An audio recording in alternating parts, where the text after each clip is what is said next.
এই উম্মতকে তো আল্লাহ কনসিডার করছিলেন। এই উম্মত 70 বছর বাঁচলে 70 বছরের হিসাব দিতে হবে না।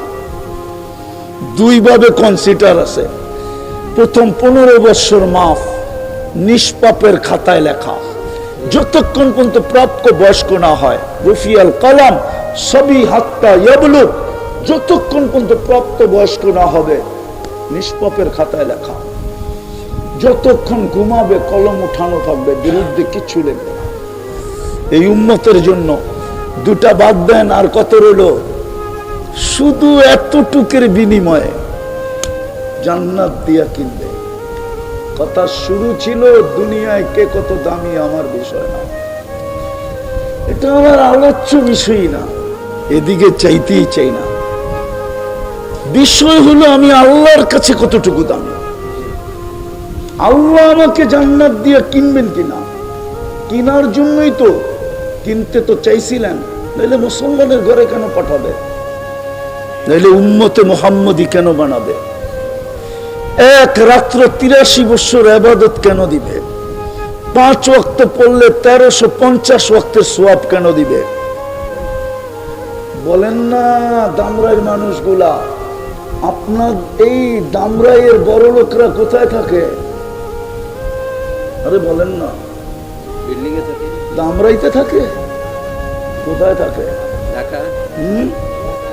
কেন দামরাই থাকে না জিজ্ঞাসা করেন? দামরার বড় লোক মানুষগুলা দামরাইতে কেন থাকে না জিজ্ঞাসা করেন? টাকা পয়সায় পদবিতে উন্নত হয়ে গেছে, তো এখন উন্নত এলাকায় থাকে, ঢাকা, গুলশান, বনানী, বারিধারা, উত্তরা, ঠিক না? আবার কেউ কেউ আমেরিকাতেও থাকে, কেউ কেউ কানাডার বেগমপাড়ায়ও থাকে, ঠিক না? কেন? উন্নত হয়েছে, ঠিক না? আল্লাহ কি অনুন্নত? কি আল্লাহ অনুন্নত?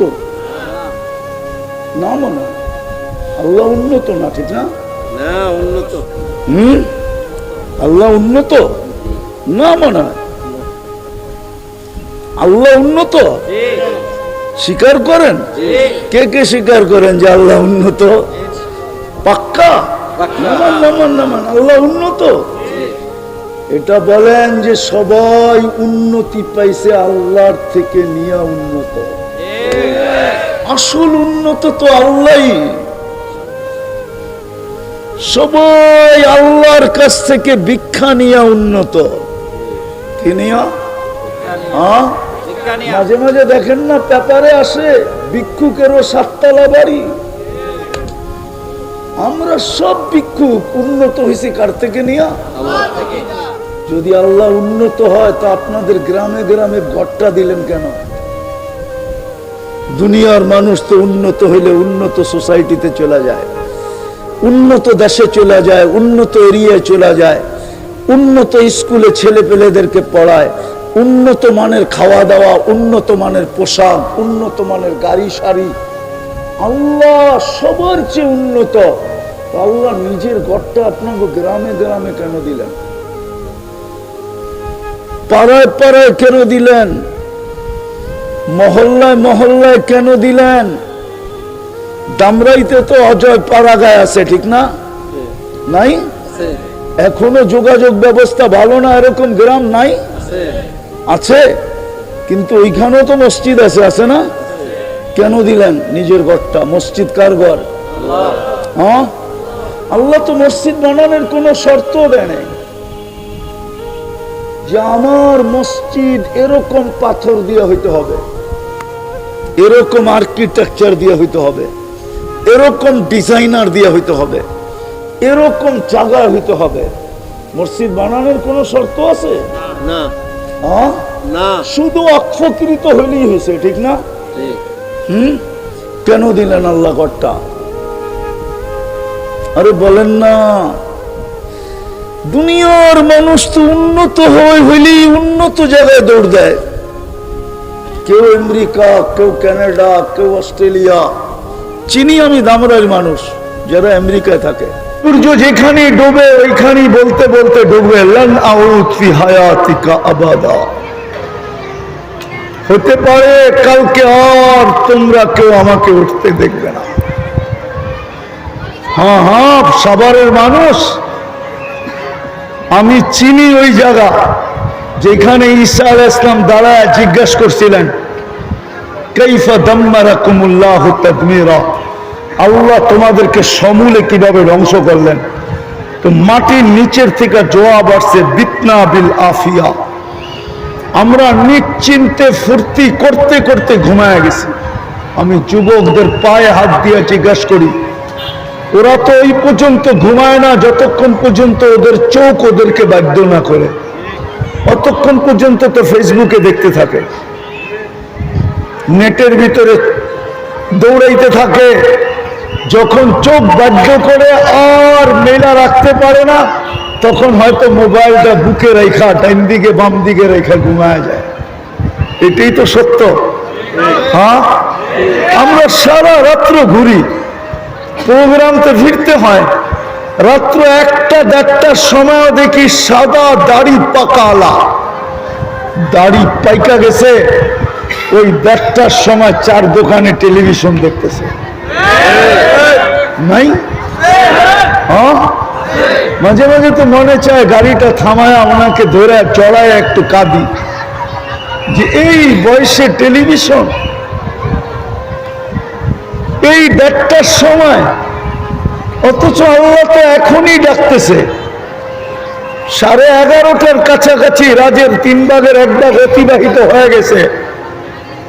আজকে 4:35-এ ফজর শুরু হবে, রাতের 3 ভাগের 1 ভাগ অতিবাহিত হয়ে গেছে।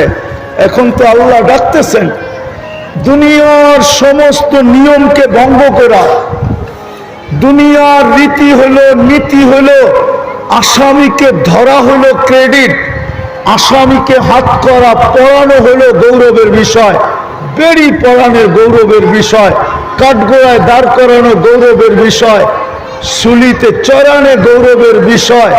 আল্লাহ তো এখন ডাকতেছে, হালমিন মুস্তাগফির, কে আসিস আসামি, হাত উঠানা, উঠাইতে দেরি, আমি মাফ করতে দেরি করব না। উচিত তো ছিল ওই দাড়ি পাকাওয়ালা ওই সময় চিৎকার দিয়ে বলবে, আল্লাহ আসামি মাফ করে দে, আর উনি দেখতেছে টেলিভিশন। সূর্য তো বলতে বলতে ডুবতে ছিল, কাল সকালে নাও দেখতে পারে। বিদায় আমি শেষ জায়গায় চলে আসছি, লম্বা করতে চাই না। দুনিয়ায় ফেমাস হওয়া, দুনিয়ায় আকর্ষণের পাত্র হওয়া বিষয় না, বিষয় হলো আমি আল্লাহর কাছে আকর্ষিত কিনা, আকর্ষণের পাত্র কিনা, রসুলের কাছে আকর্ষণের পাত্র কিনা। হায় উম্মতে মুহাম্মাদি, দিলে বড় দুঃখ লাগে, দুঃখ। আমরা সব আল্লাহর রসুলকে নবী বলে স্বীকার করি তো, কলেমা পড়ছি তো, সত্য তো, নবী বলে স্বীকার করেন তো, কে কে করেন দেখি? নামান, তকবীর দিয়েন না, তকবীর দিয়েন না, নামান নামান। আমাদেরকে আল্লাহ নিরাপত্তার চাদর দিয়ে ঢাকা রাখবে। আমাদের সাথে অঙ্গীকার ছিল, আমাদের সাথে অঙ্গীকার ছিল, আওয়াজ না, কোত্থেকে জানি আওয়াজ আসতেছে।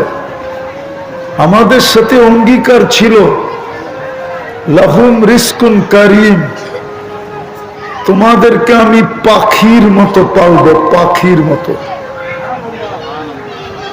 তাগদু খিমাসাম ওয়া তারুহু বিতানা, তোমাদেরকে বাড়িতে বসায় বসায় পালবো, অঙ্গীকার ছিল। আমাদের সাথে অঙ্গীকার ছিল, হায়াতান তাইয়্যিবা, সবচেয়ে সুখের জীবন আমাদেরকে দিবেন। আমাদের সাথে অঙ্গীকার ছিল, ইন্না নানানসুরু, তোমাদের একজনও যদি ডাকো তো আমি ফেরেশতা পাঠায় দিব। আর আমি প্রমাণ দিতেছি, প্রমাণ, হায়াতুস সাহাবায় প্রমাণ আছে। এক সাহাবীকে ডাকাতে ধরলেন আর বলল যে আমি তোমার মাল নিব। কয় নিয়ে আনো। কয় তোমাকে হত্যা করব। কয় করো, কিন্তু তোমার কাছে অনুরোধ আমারে 2 রাকাত নামাজ পড়তে দাও। দ্বিতীয় সেজদায় যায় সে যখন চিৎকার দিল, এতটুক জোরে চিৎকার দিল যে ডাকাত না শুনে, শুধু চিৎকারটা ভিতর থেকে ফায়রা বাহির হয়। সে দোয়া করতেছিল, ইয়া ওয়াদুদ ইয়া জাল আরশিল মাজিদ ইয়া ফাআলাল লিমা ইউরিদ আসআলুকা বিইজ্জাতিকা আল্লাতী লা তুরাম ওয়া বিমুলকিকা আল্লাযী লা ইউযাম ওয়া বিনূরিকা আল্লাযী মালা আরকানা আরশিক ইয়া মুগীস আগিসনি। প্রথম চিৎকার দিতে দেরি, চতুর্থ আকাশ থেকে ফেরেশতা নির্বাচিত হতে দেরি হয় না। দ্বিতীয় চিৎকার দিতে দেরি, 4 আকাশ অতিক্রম করতে দেরি হয় না। 4 আকাশ অতিক্রম করছে। তৃতীয় চিৎকার দিতে দেরি, মাথার কাছে এসে ডাকাতকে জাহান্নামে পৌঁছাইতে দেরি করে নাই। যখন সে ডান দিকে ভয়ে ভয়ে ডান দিকে সালাম ফিরাইতেছিল, কেননা প্রথম সালাম ডান দিকে ফিরায়, তো দেখে ডান দিকে দাঁড়ানো আছে সুদর্শন যুবক, চেহারা না যেন 14 তারিখের চাঁদকে হার মানায়, মুস্কি মুস্কি হাসতেছিল, উলঙ্গ তরবারি হাতে। বাম দিকে সালাম ফিরাই জিজ্ঞাসা করছে, তুমি কে? তুমি কে? তো বলছে আশ্চর্যের বিষয়, তুমি ডাইকা আল্লাহ, তুমি জিজ্ঞাসা করতেছো তুমি কে? বড় আশ্চর্যের বিষয়, তুমি তো আমাকে ডাইকা আনলা। তো জিজ্ঞাসা করলো কখন ডাইকা আনলা? কয় তুমি কি চিৎকার দাও না, ইয়া মুগীস আগিসনি? তোমার প্রথম চিৎকারে আমি 4র্থ আকাশ থেকে নির্বাচিত হয়েছি। দ্বিতীয় চিৎকারে আমি 4 আকাশ অতিক্রম করছি। তৃতীয় চিৎকারে তোমার মাথার কাছে চলে আসছি, দুশ্মনকে জাহান্নামে পৌঁছায়া দিছি। বলছে আমার বিশেষত্ব? বলছে না, তোমার মতো নামাজ কিয়ামতের সকাল পর্যন্ত যে উপহার দিবে ওর জন্য আমি জীবিত থাকব।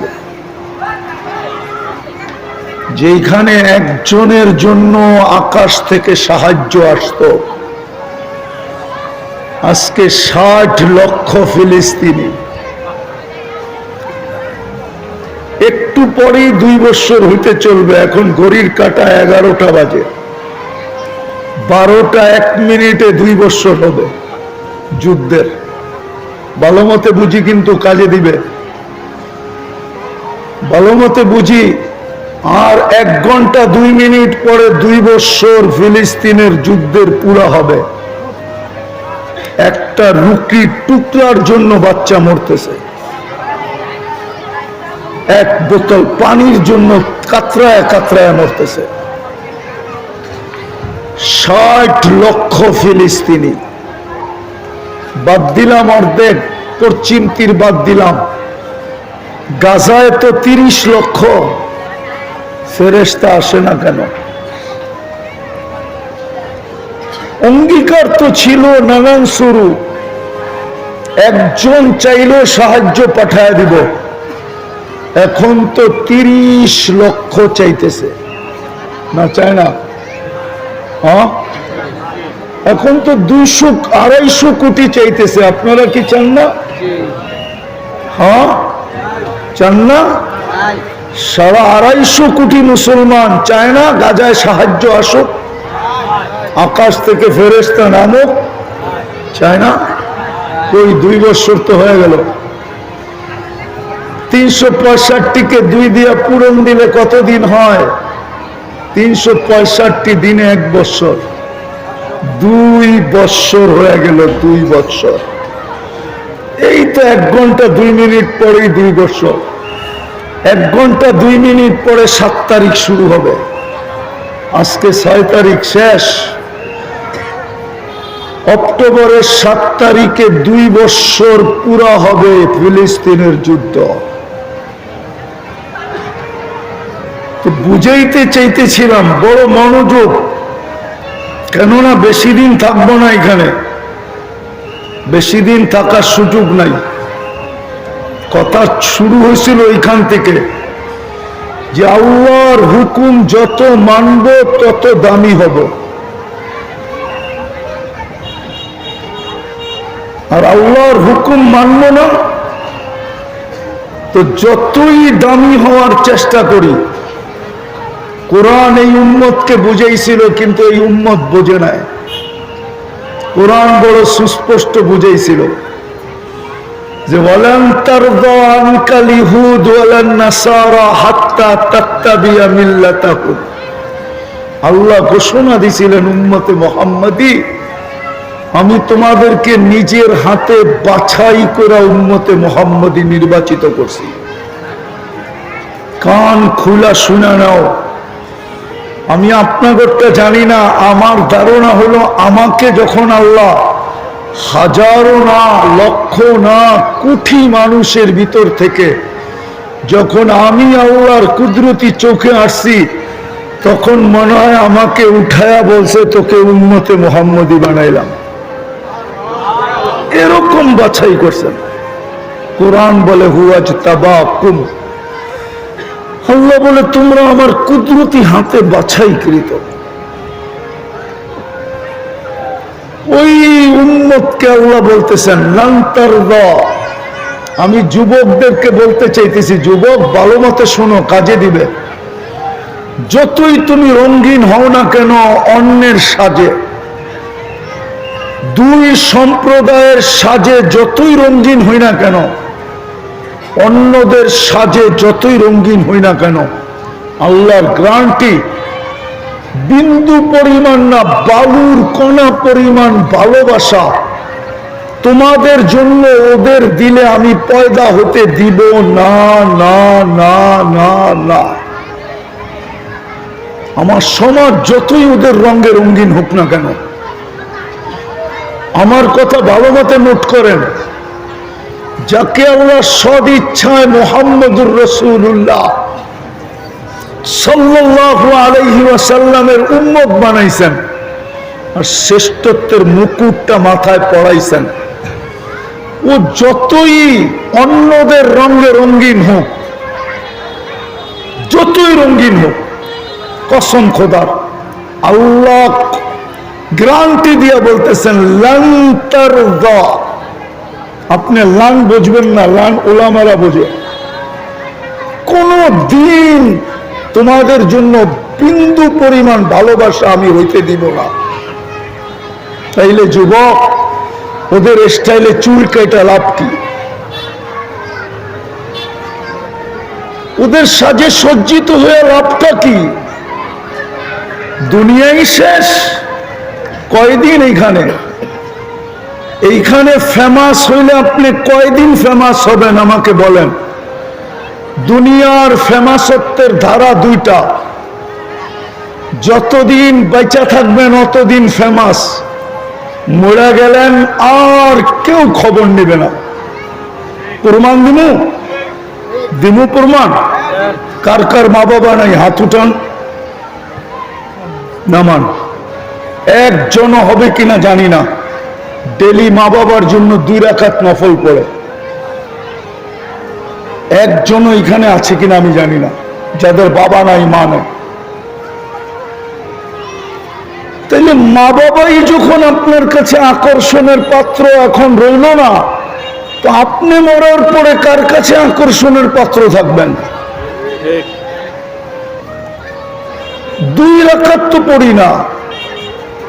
বাবা যৌবন না দিলে তো আমি যৌবন পাওয়ার কোনো প্রশ্নই ছিল না। আমি হাদিস দিয়ে প্রমাণ দিতেছি। সাহাবী রাসূল ছেলে আয়েশা অভিযোগ করছে আল্লাহ রসুলের কাছে, ছেলেও সাহাবী, ইয়া রাসূলুল্লাহ 2 হাতে কামাই, বাবা 2 হাতে খরচ করে, আমাকে একটু জিজ্ঞাসাও করে না, বাবাকে ডাইকা যদি একটু শাসায়া দিতেন। তা আল্লাহ রসুল লোক পাঠাইছে, যাও আর বাবাকে ডেকে নিয়ে আসো। আরেকজন সাহাবীকে পাঠাইছেন, যা বলছে আল্লাহ রসুল ডাকে, বলছে অবেলা বলছে তা বলতে পারবো না। বলছে আল্লাহ রসুলের কাছে কে আছে? তোমার ছেলেকে বসা দেখছি। বাজ বাপের মন গায়া ফেলছে। যে কোনো অভিযোগ হবে, নাহলে অবেলা কেন রাখবে? তো বাপ মনে মনে কবিতা পড়তে পড়তে যাইতেছিল, মনে মনে, না জিহ্বা হেলাইতে ছিল না ঠোঁট নড়তে ছিল। জিবরিল আলাইহিস সালাম আয়েশা বলছে আসতেছে আসামি, সালাম দিবে, জবাবটা দিয়া কবিতাগুলা শুনা নিবেন। ওই কবিতাগুলা কিতাবে আছে, ওলামারা ইচ্ছা করলে পড়তে পারে। ওই কবিতা লম্বা কিতাবে আছে, খুঁজলে পাবেন আপনি। তো যেটা বলতেছিলাম, তো সালাম দেওয়ার পরে আল্লাহ রসুল জবাব দিয়া বলছে কবিতা শোনাও। বলছে আমি তো মনে মনে আবৃত্তি করতেছিলাম। মান আম্বাকা, আপনাকে খবর দিল কে? আল্লাহ রসুল বলে নব্বানি আল আলিমুল খাবির, আল্লাহ জানায় দিছে, বল কবিতা। কিন্তু আল্লাহর রসুলও জানা ছিল যে এই কবিতা আমাকেও কাঁদাবে, কেননা উনি আব্বাকে দেখেন নাই। মনের ভিতরে বাপের জন্য একটা শূন্যতা ছিল। তো সাহাব, আমি দু চারটা শুনাইতেছি তর্জমা। সাহাবী বলতেছিল যে একা ছিলাম, ভাবতেছিলাম দুইজন হব, দুইজন হইলাম, তো দুইজন মিলেই ভাবতেছিলাম আমাদের কোল ভরবে। যেদিন তুমি জন্ম নিলে, তো দুজনেই বুদ্ধি করলাম যে আর আমরা আমাদের জন্য বাঁচবো না, বাঁচবো তো সন্তানের জন্যই বাঁচবো। প্রত্যেক মা বাবা কিন্তু সন্তানের জন্যই বাঁচে, ঠিক না? জানি না এখানে কোনো অটোওয়ালা আছে কিনা। প্রত্যেক অটোওয়ালা ডেলি 2, 4, 50টা না 100টা গালি খায়া বাড়িতে ফিরে, ঠিক না? মনে হয় বুঝাইতে পারি না। আবার যদি যুবকদের হাতে পড়া যায়, তো ডেলি 2, 4টা থাপ্পড় খাইও বাড়িতে ফিরে, ঠিক না? সত্য তো। কিন্তু পরের দিন তো উচিত ছিল আত্মমর্যাদা, এটাই বলা উচিত ছিল, করা উচিত ছিল যে পরের দিন আর অটোতে হাত লাগবে না। কালকে 100 গালি খাইলাম, 3টা থাপ্পড় খাইলাম, আজকে কেন আবার অটো হাতে নিব? পরের দিন হাতে নেয় না, নেয় না? কেন নেয়? বউ বাচ্চা আছে এই জন্য নেয়। বউ বাচ্চা না থাকলে কোনোদিন হাতে নিত না। শ্রমে পেশার মানুষগুলো, হায় হায় হায়, ওদেরও আত্মমর্যাদা আছে, যদিও আমার সমাজ বোঝে না। চাকরি যারা করে অন্যের কাছে, ওই চাকরদেরও কর্মচারীদেরও আত্মমর্যাদা আছে, কিন্তু ডেলি 2, 4, 20টা গালি খায়া বাড়িতে ফিরে। শুধু বাইচা আছে সন্তানের জন্য, বউ বাচ্চার জন্য। সাহাবী রসুল বলে আমরা ভাবতাম যে এখন বাঁচবো তো তোর জন্য বাঁচবো। আমি সংক্ষেপ করতেছি। তো সাহাবী রসুল বলতেছিল তুই তো আমাকে একজন হিতাকাঙ্ক্ষীও ভাবতে পারতি, একজন হিতাকাঙ্ক্ষীও তো ভাবতে পারতি, বাপ না ভাবতি, একজন হিতাকাঙ্ক্ষী ভাবতি, একজন সহযোগী ভাবতি, একজন সহানুভূতিকারী ভাবতি। তুই আল্লাহর রসুলের কাছে আমার বিরুদ্ধে অভিযোগ দিলি, তো দিলি কি করে? সে যখন পুরা ছন্দ শুনানোর পরে মুহাম্মদুর রাসূলুল্লাহর চোখ বায়া পানি পড়তে পড়তে দাড়ি ভিজা বুকের ভিতরে পড়তেছিল, কারণ আব্বাকে তো দেখেন নাই। কবিতা যখন শেষ, তো যুবকের কলার ধরে বলছে কুম উঠ, আনতা ওয়া আবুকা আনতা ওয়া মালুকা লি আবিকা, উঠ, তুই আর তোর মাল তোর বাপের জন্য, তোর বাপের বিরুদ্ধে অভিযোগ। তো যেটা বুঝাইতেছিলাম, আকর্ষণ কতক্ষণ, বাবা ছিল যতক্ষণ, মা ছিল যতক্ষণ। বাদ দিলাম নামাজ, এই উম্মতকে তো আল্লাহ সুযোগ দিছেন দেখা। বললাম না এই উম্মতের সাথে আল্লাহর ইয়ারি, দুস্তি, প্রেম, প্রীতি, ভালোবাসা, স্নেহ, মায়া, মমতা আর হবে না কেন? আমাদের পরে তো উম্মত নাই, আমাদের নবীজির পরে তো নবী নাই, আছে নাকি? জোরে তো কয় না দেখি, আছে না? বিশ্বাস করেন? হ্যাঁ, কে কে বিশ্বাস করেন আমাদের নবীজির পরে নবী আছে? হাত উঠান তো দেখি। আছে? বিদায় আল্লাহর ভান্ডারে যত ভালোবাসা আছে, যত স্নেহ আছে, মায়া আছে, মমতা আছে, সব কিছু আল্লাহ উঠায় আমাদেরকে দিয়ে দিছে। মনে হয় বুঝাইতে পারি না আপনাকে। এই জন্য আমাদেরকে দিছেন। একবার পড়লে 10 পারার সওয়াব পাওয়া যায়। 10 পারা। কয় পারা? কয়বার পড়লে? 2 বার, 3 বার। কি এর কিসের সওয়াব পাওয়া যায়? 30 পারা। কি কি? আরে জোরে বলেন। কোরআন। শুধু কোরআন না, এটা আল্লাহর কালাম। কালাম কালাম কালাম। আপনি কালাম বোঝেন না, আপনি কোরআন বুঝছেন।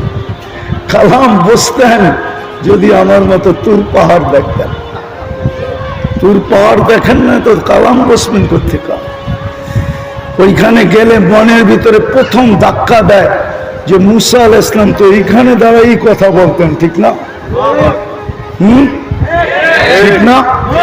হ্যাঁ, মুসা আলাইহিস সালাম কথা বলতেন, ঠিক না? আল্লাহ তো নিজের কালাম উঠায় আমাদেরকে দিয়া দিয়েছেন। মুসা আলাইহিস সালাম নিজে কথা বলে উঠায়া দিয়া দিলাম, আমি তোর লোকের কথা বলবো। কোরআন তো হলো আল্লাহ আমাদের সাথে কথা বলে। কোরআন তো শুধু কালাম না, আল্লাহর সাথে কথা বলার জন্য তো আমাদেরকে নামাজ দিছিলেন। আমি যখন দেখতে গেছি তো আমার মনে এই খটকাই ছিল যে মুসা আলাইহিস সালাম তো এইখানে কথা বলতেন, কিন্তু আল্লাহই মনে সান্ত্বনা দিছে যে কথা বললেও তো এইখানেই বলতে পারতো, আর কোথাও তো পারতো না। দিনের ভিতরে একটা সময় বলতে পারতো, এরপরে তো আর পারতো না। আবার ওই কথা বলারও সীমা রেখা ছিল। ও উম্মতে মুহাম্মাদি, ও বন্ধুর উম্মত, তোকে তো আমি 23 ঘন্টা কথা বলার সুযোগ দিছি। 23 ঘন্টা। কয় ঘন্টা? সুবহানাল্লাহ, তো আসতে বললেন। 23 ঘন্টা, শুধু 3 বেলা 20 মিনিট 20 মিনিট 1 ঘন্টা। সূর্য উঠার সময়, তাও মানে আমি ভুল বলছি, আমাদের মুফতি সাহেব রহমতুল্লাহ আলাই বসুন্ধরার উনি বলতেন 10 মিনিট। সূর্য উঠার সময় 10 মিনিট, ডুবার সময় 10 মিনিট, আর যখন মাথার উপরে আসে 10 মিনিট, বা 15 মিনিট বললাম 45 মিনিট। এতটুক কথা বলা নিষেধ। বাকি পুরা 23 ঘন্টা যদি আপনি কথা বলতে চান তো অনুমতি আছে। মুসাল্লি ইউনাজি রব্বা, নামাজি আল্লাহর সাথে কথা বলে। আর যখন কোরআন পড়তে থাকে তো আল্লাহ স্বয়ং ওই বান্দার সাথে কথা বলতে থাকে। কিন্তু 3 বার সূরা ইখলাস পড়েও তো মা বাবাকে দিই না। কয়জন আছে এখানে ডেলি 3 বার সূরা ইখলাস পড়া যে আল্লাহ 1 খতম কোরআনের সওয়াব হলো মা বাবাকে দিয়া দিয়েন? তাইলে তো 365 দিনে 365 কোরআন খতম হতো। 365 কোরআন খতমের সওয়াব মা বাবা পাইতো। বুঝা গেল আকর্ষণের পাত্র অতক্ষণ বাইচা আছে যতক্ষণ। বাইচা নাই আর আকর্ষণ নাই। আমি অতি তাড়াতাড়ি গুছায় নিয়ে আসবো কথাকে। দ্বিতীয়, যেই জিনিস দ্বারা আপনি আকর্ষিত ওইটা আপনার হাতে আছে যতক্ষণ আপনি আকর্ষণের পাত্র অতক্ষণ। যুবক আকর্ষণের পাত্র কতক্ষণ? যৌবন আছে যতক্ষণ। রূপসী আকর্ষণের পাত্র কতক্ষণ? রূপ আছে যতক্ষণ। দেখেন না, একবারের বেশি দুইবার বিশ্ব সুন্দরী হওয়া যায় না, যায় নাকি? না মনে হয় যায়। কেন? এক বৎসরই চামড়ার ফিটনেস কমে গেছে, এক বৎসরই গাইটা গেছে, এক বৎসরই মাপে কমে গেছে। তো আপনার আকর্ষণের পাত্র কতক্ষণ ছিল? তো এই উন্নত আকর্ষণের পাত্র, নাইলে এতগুলা প্রতিশ্রুতি কেন হবে? উলাইকা লাহুমুল আমান কেন বলবে? লাহুম রিজকুন কারীম কেন বলবে? ইন্না নানানসুরু কেন বলবে? হায়াতান তাইয়্যিবা কেন বলবে? সুখের জীবন কেন বলবে? ইন্নাল ইজ্জাতা কেন বলবে? কেন বলবে? কেন হাদিসে বলবে কুদসির ভিতরে, মান আদা লি ওয়ালিয়ান আযানতুহু বিল হারব, আমার প্রিয় পাত্রের দিকে আঙ্গুল উঠাইতে দেরি, আমি চাপায়া পড়তে দেরি করব না। এই জন্যই তো ইসলামের প্রথম যুদ্ধ কোনটা জানেন? হ্যাঁ, আরে বলেন না, ওলামারা বলেন না। বদর হইল সর্বপ্রথম ইসলামের ঐতিহাসিক যুদ্ধ, ঠিক না? তলোয়ার কয়টা? আরে সংখ্যা কত? তলোয়ার কয়টা? কয়টা তলোয়ার? কয়টা? না গুণ, তলোয়ার কয়টা? তিনটা। তিনটা। দুশ্মন কত? 1000। তলোয়ার কয়টা? দুর্বিয়। দুশ্মনদের কাছে তলোয়ার যা সংখ্যা এর চেয়েও বেশি, মুসলমানের কাছে তলোয়ার তিনটা। জিতছে কে? কেমন জিতা জিতছে? ঐতিহাসিক জিতা জিতছে। ইতিহাসবিদরা লেখছে কিয়ামত পর্যন্ত এরকম জিতা কেউ জিততে পারবে না। কে জিতাইছে? আল্লাহ প্রথম যুদ্ধে মেসেজ দিছে, মেসেজ, আমি জিতাবো। কেন? এরা আমার, আমি ময়দানে আসব। আর ময়দানে আসছেন। যাক, এটা আমার বোঝানোর উদ্দেশ্য না, আমি যেটা বুঝাইতে চাইতেছি ওইটা বুঝাইতে চাই যে আপনার আমি আকর্ষণের পাত্র কতক্ষণ, কতক্ষণ বেঁচে থাকবো, যতক্ষণ, বা আকর্ষণের পাত্র হওয়ার জিনিসটা আমার কাছে থাকবে যতক্ষণ। রাগ হয় না, বলবো। কয়েকদিন আগেই তো দেখতাম মিডিয়াওয়ালারা তেল মারতে মারতে মারতে মারতে তেলের দাম বাড়াইয়া দিছিল, ঠিক না? আবার তেল ছাড়া পাকানো পত্রিকায় লিখতে শুরু করছে, কেমনে তেল ছাড়া পাকানো যায়, কোন পদ্ধতিতে পাকাইলে তেল ছাড়াও পাক হবে, ঠিক না? ওদেরকেই তো দেখতেছি এখন স্বৈরাচার বলতে বলতে গলা শুকাইতেছে। এমন শুকান, মাঝে মাঝে আবার পানিও খায়। তাইলে বোঝা করে করেন যে কেমন মরুভূমির মতো গলা শুকায়। এই তো হলো দুনিয়া আকর্ষণের অবস্থা। আপনি কয়দিন দুনিয়ায় থাকবেন? কয়দিন আকর্ষণের পাত্র হবেন? আলী রাদিয়াল্লাহু তাআলা আনহু তো এই জন্যই বলছিল হাসান হুসাইন রাদিয়াল্লাহু তাআলা আনহুমাকে, সিরু ফি দিয়ারিহিম অনজুর ফি আসারিহিম আসআলুহুম আইনা হাল্লু। বেটা, পুরান ঐতিহ্যগুলা দেখো, খুঁটা খুঁটা দেখো, তারপরে চিৎকার দিয়ে জিজ্ঞাসা করো ঐতিহ্য তো আছে, তোমরা কোথায়? বলছে বেটা, কোনো জবাব আসবে না। হ্যাঁ, যদি আসতো তাইলে এই জবাব আসতো, ইন্তাকালনা মিন দারিল গুরুর, ইন্তাকালনা মিন দারিল গুরুর, দোকার ঘরের থেকে বাহির হয়ে গেছি। সব দোকা ছিল, দোকা। যেমন আমি প্রমাণ দিলাম, আমাদের মা বাবার সাথে আমাদের সম্পর্ক দোকার ছিল, দোকার। দোকার যদি না হইতো তাহলে সন্তান বাপের জমিন দিয়ে জমিদার, বাপের বাড়ি দিয়া বাড়িওয়ালা, বাপের যৌবন দিয়া নিজে যুবক, বাপের সবকিছু আমার ভিতরে ট্রান্সফার হওয়ার কারণে আমি আমার জায়গায় দাঁড়াইছি। ওই সবকিছু পাওয়ার পরেও প্রতিদিন 2 রাকাত বাপের জন্য পড়ার সুযোগ হয় না, মা বাবার জন্য 3 বার সূরা ইখলাস পড়ো না। হায় হায় হায় হায়। বিদায় দুনিয়া নিয়ে আমি বুঝানোর জন্য বললাম যে আপনি দুনিয়া ফেমাস কতক্ষণ, আকর্ষণের পাত্র কতক্ষণ, তুমি বা যুবক কতক্ষণ আকর্ষণের পাত্র। আমার দুনিয়া নিয়ে আলোচনা না, আমি বাবাইতে চাইতেছি আপনাদেরকে যে মৃত্যু তো যেই কোনো মুহূর্তে আসতে পারে। আমার কাছে যদি আধ্যাত্মিক শক্তি থাকতো তাহলে আমি মাউটটা আমার সামনে রাখতাম না, মাটিতে লাগাই দিতাম আর মাটির চিৎকার আপনাদেরকে শোনায় দিতাম।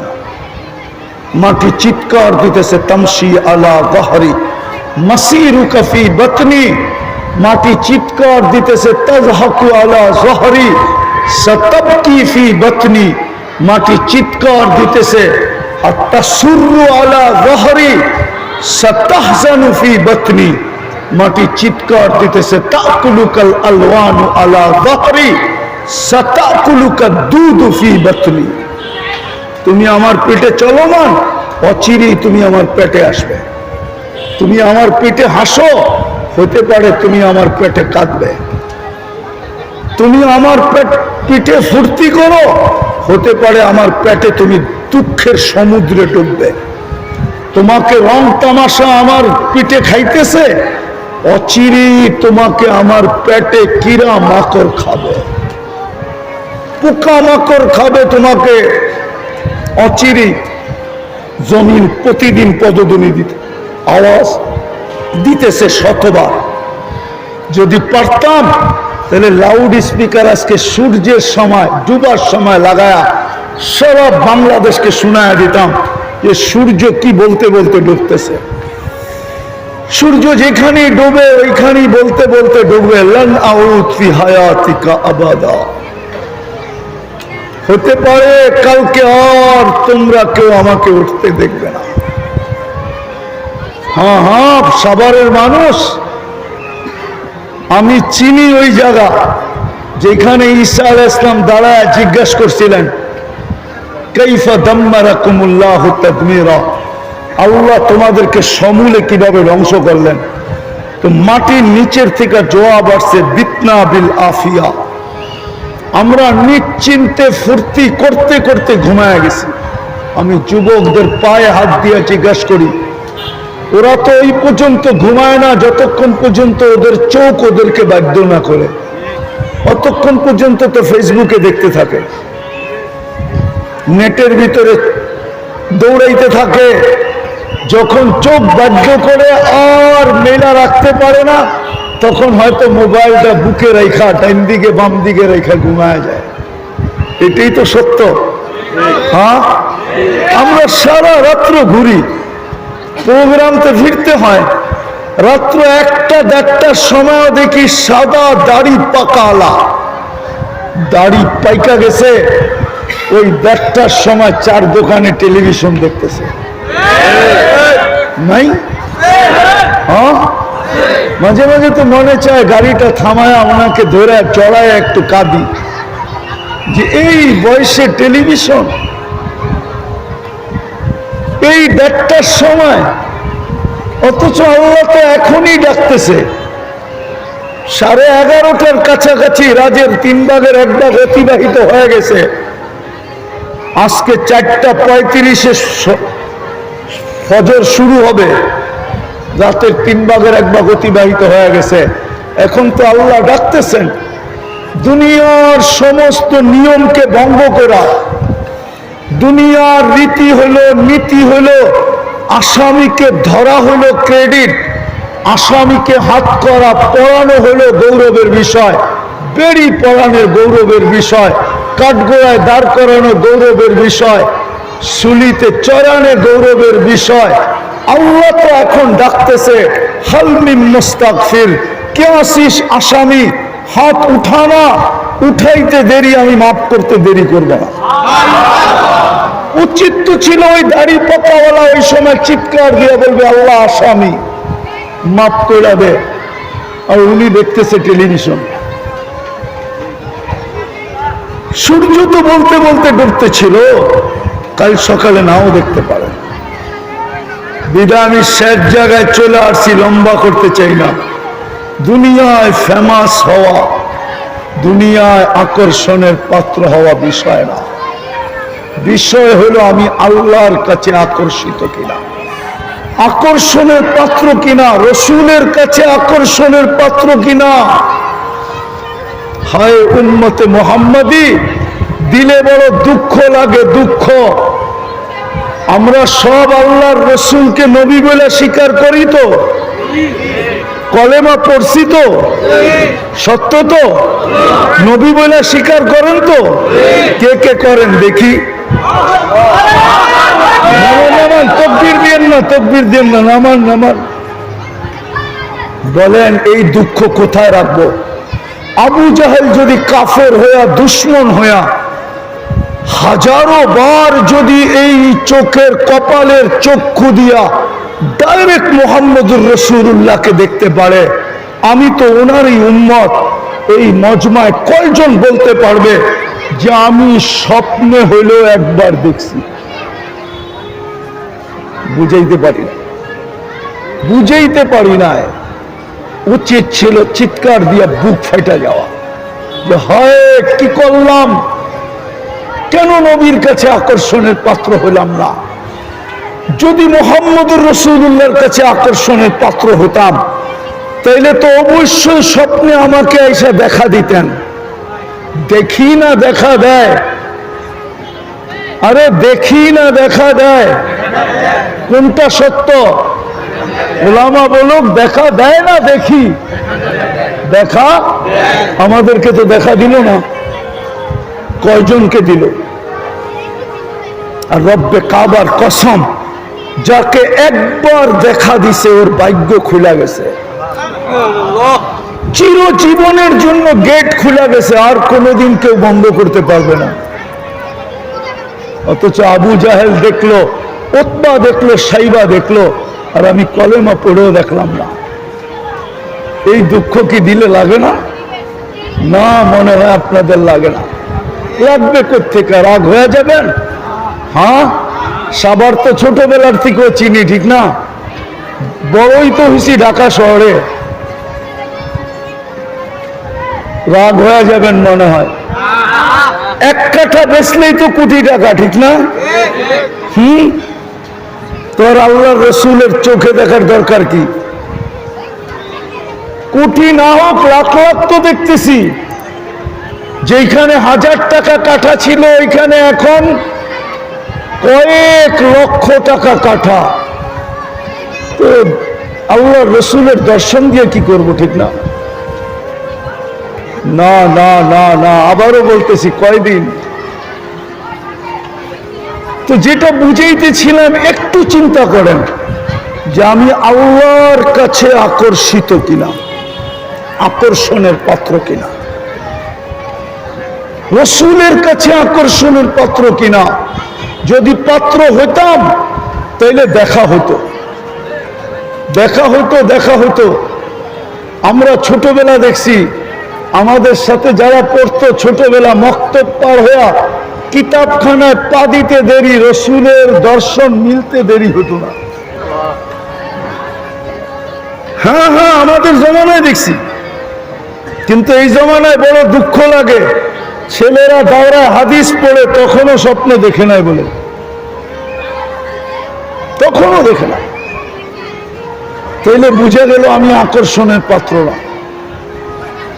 চলে যাব অচিরে, আমি কথা গুছায় নিয়ে আসছি সব জায়গায়, চলে যাব। একটু ভাবেন আল্লাহর কাছে আমি কতটুকু আকর্ষণের পাত্র, রসুলের কাছে আমি কতটুকু আকর্ষণের পাত্র। দুনিয়ার আকর্ষণ তো এখানে চলবে না। যদি চলতো, রব্বে কাবার কসম, আবু তালেবের কবর আমাকে বারবার কাঁদাইতো না। শুধু কবর কাঁদায় না, নামটা মনে উঠলেই মনে হয় বুক ফাইটা কান্না আসে যে আবু তালেব। আবু তালেব যে 44 বছর মুহাম্মদুর রাসূলুল্লাহকে, আপনি মুহাম্মদুর রাসূলুল্লাহ চিনেন না? আমি একটা দুটা উদাহরণ দিয়া দেখি আপনারা বোঝেন কিনা। কোরআনের একটা সূরা আছে বালাদ, কি বালাদ? আল্লাহ নিজে বলতেছে লা উকসিমু বিহাযাল বালাদ। আল্লাহ বলতেছে শুনো কান খুইলা, আমি মক্কার কসম খাইতে রাজি না। আরে মক্কার নাম তো আপনিই রাখলেন, বলে রাখলে কি হবে? মক্কায় তো আপনার ঘরটা, বলে হইলে কি হবে? বলে আপনি তো সমগ্র জগতের জন্য, সারা দুনিয়ার জন্য হেদায়েতের মার্কাজ বানাইলেন, বলে তাতে কি হলো? আপনি তো মক্কাকে মাসাবাতাল লিন্নাসি ওয়া আমনা বানাইলেন, মানুষের জন্য নিরাপত্তার ছাউনি বানাইলেন। আপনি তো মক্কাকে মান দাখালাহু কানা আমিনা, যে ঢুকবে সে নিরাপত্তার গ্যারান্টি পাবে, আপনি বানাইলেন। তো কসম খাইতে চান না কেন? আপনি তো দেখা যায় কসম খাইলেন। লা উকসিমু বিহাদাল বালাদ, আল্লাহ বলে কসম খাইছি কেন শুনবা? আনতা হিল্লুম বিহাদাল বালাদ, বন্ধু আপনি এই শহরে জন্ম নিছেন, এই জন্য আমি কসম খাইলাম, আপনার কারণে খাইলাম। আপনি চিনেন না, বোঝেন না। আপনি যদি বুঝতেন তাহলে আপনার এরকম নির্জুমতা হতো না, আপনি বোঝেন না। আল্লাহ বলে বন্ধু আমি মক্কার কসম খাইতেছি শুধু আপনি এইখানে জন্ম নেওয়ার কারণে, নাহলে খাওয়ার কথা না না না না, হোক না আমার ঘর। ওই মুহাম্মদুর রাসূলুল্লাহ সাল্লাল্লাহু আলাইহি ওয়াসাল্লাম। হ্যাঁ হ্যাঁ হ্যাঁ, এই জন্যই তো আমি বলি আল্লাহ সব নাফরমানি সইতে পারেন, কিন্তু বন্ধুর নাফরমানি সইতে পারেন না। সব নাফরমানি সয়ে নেন। আমার কাছে প্রমাণ আছে, 360টা মূর্তি বাইতুল্লাহর উপরে কিচ্ছু বলে না। বাইতুল্লাহর তোপ চলতেছে উলঙ্গ, কিচ্ছু বলে না। বাইতুল্লাহর চত্বরে বৈশা মূর্তির পূজা করতেছে, কিচ্ছু বলে না। শুধু বন্ধুকে তাব্বান লাকা বলতে দেরি, জিবরিল আলাইহিস সালামকে মনে হয় ওই দিন সবচেয়ে গতিতে পাঠাইছেন যে যাও জিবরিল, তাব্বাত ইয়াদা আবি লাহাব দুনিয়াকে শুনায় আসো। আমার বন্ধুর উপরে আঙ্গুল, অথচ তাকাইলে দেখা যায় বাইতুল্লাহর ছাদে 360টা মূর্তি। তোপ চলতেছে উলঙ্গ, তোপ চলতেছে উলঙ্গ। বাইতুল্লাহর চত্বরে বসে গায়রুল্লাহর পূজা চলতেছে, কিচ্ছু বলে না। বিদায় আল্লাহ সব সইতে পারে, বন্ধুর বিরোধিতা সইতে পারে না। তো যেটা বুঝাইতেছিলাম,